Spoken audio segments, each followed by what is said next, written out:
कहते हैं ना कि prevention is better than cure.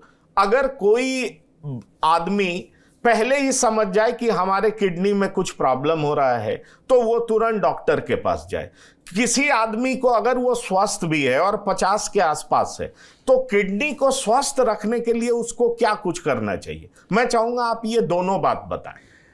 Pankaj ji, जैसा आपने बोला prevention is better than cure, of course ये एक वो बात है जो कि सदियों से चली आ रही है और आगे आने वाली कई सदियों तक चलेगी। इस गुर्दे किडनीज को स्वस्थ रखने के लिए जो सबसे इम्पॉर्टेंट जो चीज़ हमको करनी है अपनी डेली लाइफस्टाइल में, वो है आपका पानी। आप जितना पानी पिएंगे उतने ही ज़्यादा गुर्दे आपके, उतनी ज़्यादा किडनीज आपकी स्वस्थ रहेंगी, पहली बात। दूसरी बात, जांच। जैसे मैंने आपको बताया कि या तो हर 6 महीने में जांच होगी या फिर कम से कम 1 साल में एक जांच। ये जांच कब चालू करनी चाहिए? ये जांचें हम लोगों को 40 साल के ऊपर के व्यक्तियों को देनी चाहिए कि आप साल में 1 बारी या साल में 2 बारी अपना एक जनरल हेल्थ चेकअप कराइए, जिसमें हम लोगों को मालूम चलेगा कि कोई दिक्कत है या नहीं है। पॉइंट नंबर 3, बाकी जो आप अपने लाइफस्टाइल के अंदर चेंज करना चाहते हैं या कर सकते हैं, उसमें सबसे इम्पॉर्टेंट है स्मोकिंग। अगर आप तंबाकू का सेवन, स्मोकिंग, अपना मोटापा, अपना पानी का इंटेक, ये सब आप रखेंगे ज़्यादा, तो आपका डेफिनेटली किडनीज की हेल्थ, लॉन्जेविटी, मतलब कि उसकी स्वस्थता इतनी अच्छी रहेगी कि वो आपके जीवन के अंत तक काम करेगी। तीसरी और सबसे इम्पॉर्टेंट चीज़ जो आपने मेरे से पूछी पंकज जी, कि किडनी हमारे लिए कितनी ज़रूरी है। भाई, किडनी हमारे शरीर का, अगर लेमन भाषा में बोला जाए तो ये हमारे शरीर का सीवर सिस्टम है। अगर हमारे शरीर का सीवर सिस्टम प्रॉपरली काम नहीं करेगा तो हमारे शरीर की सारी गंदगी अंदर रह जाएगी, जो कि हमारे शरीर के लिए अच्छी बात नहीं है। अगर गुर्दे खराब होते हैं तो सारी की सारी गंदगी अंदर रह जाती है, जिसको डायलिसिस, कृत्रिम द्वारा अपन लोग इसको साफ करते हैं। किडनीज को स्वस्थ रखने के लिए जो एक और जो चीज़ है वो है आपका ब्लड प्रेशर। जैसे मैंने आपको बताया कि 40 साल की उम्र के जैसे जैसे हम लोग ऊपर जाने लग जाते हैं, तो आज की तारीख में जो हम अपनी जनरल पॉपुलेशन के अंदर देखते हैं कि ब्लड प्रेशर, जो हाइपरटेंशन की जो व्यक्ति जो पहले अगर 10 थे 100 में से, तो आज की डेट में 20 या 25 या 30 हो गए हैं। वो हमारे लाइफस्टाइल, हमारी जीवन शैली की वजह से हुआ है। अगर हम ब्लड प्रेशर को नॉर्मल रखेंगे तो डेफिनेटली हमारे जो गुर्दे हैं वो काफ़ी स्वस्थ रहेंगे। ये 2-3 चीज़ें हैं जो कि हम लोग अपने गुर्दे को स्वस्थ रखने के लिए कर सकते हैं: पानी, ब्लड प्रेशर और अपना लाइफस्टाइल चेंज। लेकिन इन दिनों हम देखते हैं कि बहुत सारे लोग डायबिटिक हैं, उनको शुगर का प्रॉब्लम रहता है, और जब शुगर का प्रॉब्लम होता है तो कहा जाता है कि आपका लीवर ठीक फंक्शन नहीं किया, और लीवर ठीक फंक्शन नहीं किया इसलिए पेनक्रियाज अच्छे से फंक्शन नहीं किया, और पेनक्रियाज अच्छे से फंक्शन नहीं किया तो इंसुलिन ठीक से रिलीज नहीं हुआ, और इंसुलिन ठीक से रिलीज नहीं हुआ तो आप डायबिटिक हो गए।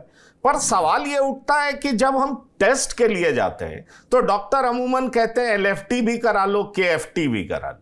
ये दोनों बातें होती हैं, LFT करा लो, KFT करा लो। मैं आपसे सीधा सा सवाल करना चाहूंगा कि दरअसल डायबिटिक पेशेंट्स के लिए किडनी कितना प्रोन है, वल्नरेबल है कि वो भी खराब हो जाएगा, उसमें भी दिक्कत हो जाएगी? क्योंकि अक्सर मैं सुनता हूं ये डायबिटिक भी थे और इसलिए इनको किडनी की दिक्कत हो गई, किडनी ट्रांसप्लांटेशन की जरूरत पड़ गई।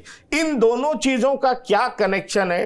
क्योंकि आज के टाइम में बहुत सारे लोग फास्ट फूड खाते हैं, इस तरह का फूड खाते हैं, ड्रिंक्स लेते हैं, डायबिटिक हो जाते हैं। आपको पता है कि हर 4 आदमी में 3 आदमी में एक व्यक्ति को डायबिटीज है, और डायबिटीज है इसलिए किडनी का रोगी बढ़ रहा है, लीवर का रोगी बढ़ रहा है। तो मैं आपसे यह पूछना चाहूंगा कि डायबिटिक पेशेंट्स के लिए किडनी की बीमारी के चांसेस कितने ज्यादा है?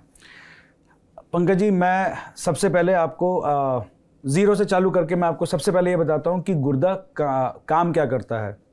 गुर्दा हमारे शरीर में जब ये फिल्ट्रेशन का काम करता है, जो कि सफाई का काम करता है, प्यूरिफिकेशन का काम करता है, तो वो इसमें से एक चीज़ नहीं निकालता है, जो कि है एक शुगर, मतलब ग्लूकोज, और दूसरा प्रोटीन।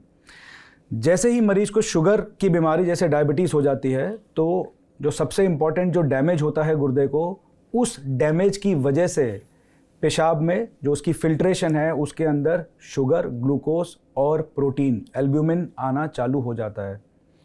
एल्ब्यूमिन को पेशाब में या फिर गुर्दे के थ्रू नहीं जाना था, लेकिन अब वो जाने लग गया है। जितना ज़्यादा एल्ब्यूमिन जाएगा, जितना ज़्यादा प्रोटीन लीक होगा, जितना ज़्यादा प्रोटीन गुर्दे के थ्रू फ्लश होगा, गुर्दा उतना ज़्यादा डैमेज होता चला जाएगा।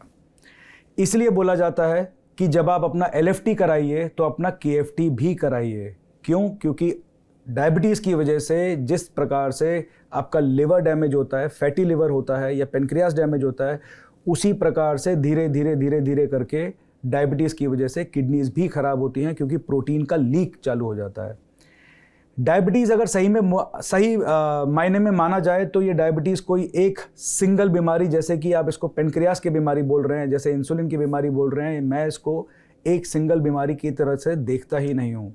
Diabetes is a multi organ problem, मतलब कि उसकी वजह से आपकी आँखें, आपका लिवर, आपके गुर्दे, आपकी हार्ट के जितने भी नर्व्स, आर्टरीज और वेन्स होती हैं जो कि ब्लॉक हो सकती हैं, इन सब की संभावना बढ़ती चली जाती है डायबिटीज़ की वजह से। डायबिटीज़ के साथ मरीज को अगर अपने गुर्दों को स्वस्थ रखना है तो उसको ये 3 चीज़ें करनी बहुत ज़्यादा ज़रूरी हैं। सबसे पहली ये बात है, आपको अपनी शुगर को कंट्रोल के अंदर, स्ट्रिक्ट कंट्रोल के अंदर करके रखना है। दूसरी चीज़, आपको अपना जो ब्लड प्रेशर जिसकी वजह से बढ़ेगा तो उसको कंट्रोल करके रखना है, ताकि गुर्दे को 2 तरफा मार ना पड़े, एक शुगर और एक प्रोटीन की लीक की वजह से और एक आपको BP की वजह से। और तीसरी और अपने सबसे इंपॉर्टेंट चीज़, अपने लाइफस्टाइल के अंदर चेंजेस, जैसे कि आपको daily walking, daily physical exercise, अपना पानी का इंटेक ज़्यादा बढ़ाना है। तो इन सारी की सारी चीज़ों से मिलकर ही आप अपने डायबिटीज़ की वजह से जो होने वाली गुर्दे की बीमारियां हैं उनसे आप बच सकते हैं।